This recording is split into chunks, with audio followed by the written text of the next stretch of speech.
ഒരു യാത്രാമധ്യേ സ്കൂളിൽ പഠിക്കുന്ന ഒരു കുട്ടി ഓടി വന്ന് സലാം പറഞ്ഞ്, ഉസ്താദേ, ഞാൻ എന്തു പഠിച്ചു കഴിഞ്ഞാലും അതിനുശേഷം 11 തവണ സനുഖ്രിഉക ഫലാ തൻസ എന്ന് പറയുന്ന ആയത്ത് പാരായണം ചെയ്യും. അതിനുശേഷം പഠിച്ചതൊന്നും മറക്കാത്തൊരനുഭവം എനിക്കുണ്ടായിട്ടുണ്ട്. ഉസ്താദിൻ്റെ ഒരു വീഡിയോ എൻ്റെ ഉപ്പ കണ്ട് അതിൽ കണ്ടത് പ്രകാരം എനിക്ക് പറഞ്ഞു തന്നതാണിത്. വർഷങ്ങളായി ഞാനിത് പതിവാക്കി വരുന്നു. നല്ല അനുഭവമാണ് എനിക്കുള്ളത്. പഠിച്ചതൊക്കെ നല്ല ഓർമ്മയിൽ നിൽക്കുന്നുണ്ട് എന്ന്. മുമ്പ് നമ്മൾ ഇതിനെക്കുറിച്ചൊരു വീഡിയോ ചെയ്തിട്ടുണ്ടായിരുന്നു. പഠിച്ചതെന്തും മറക്കാതിരിക്കാൻ സനുഖ്രിഉക ഫലാ തൻസ എന്ന് പറയുന്ന ആയത്ത് 7 times or 11 times റിപ്പീറ്റ് ചെയ്യുക. പഠിച്ചതൊന്നും മറക്കില്ല. ഈ ആയത്തിൻ്റെ ബർക്കത്തുകൊണ്ട് അത് മനസ്സിലെങ്ങനെ നിലനിൽക്കും എന്നുള്ളത്.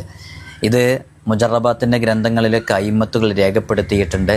കേരളത്തിൽ അറിയപ്പെട്ട സാദാത്യങ്ങളിൽ നിന്ന് ഈ വിനീതന് അതിന് ഇജാസത്തുമുണ്ട്. എൻ്റെ ജീവിതത്തിൽ തന്നെ പല വിഷയങ്ങളിലും ചിലപ്പോൾ ചില എക്സാമുകളൊക്കെ അറ്റൻഡ് ചെയ്യേണ്ട സാഹചര്യം വരുമ്പോൾ നമ്മളിത് പ്രാക്ടീസ് ചെയ്ത് നോക്കിയിട്ട് നമുക്കും അനുഭവമുള്ളതാണ്.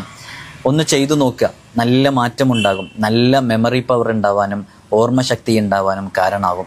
അല്ലാഹു സുബ്ഹാനഹു വ തആല നമുക്കും നമ്മോട് ബന്ധപ്പെട്ടവർക്കും ദുആ കൊണ്ട് കടപ്പെട്ടവർക്കൊക്കെ നല്ല ഫഹ്മും അഖ്ലും നൽകി അനുഗ്രഹിക്കുമാറാകട്ടെ.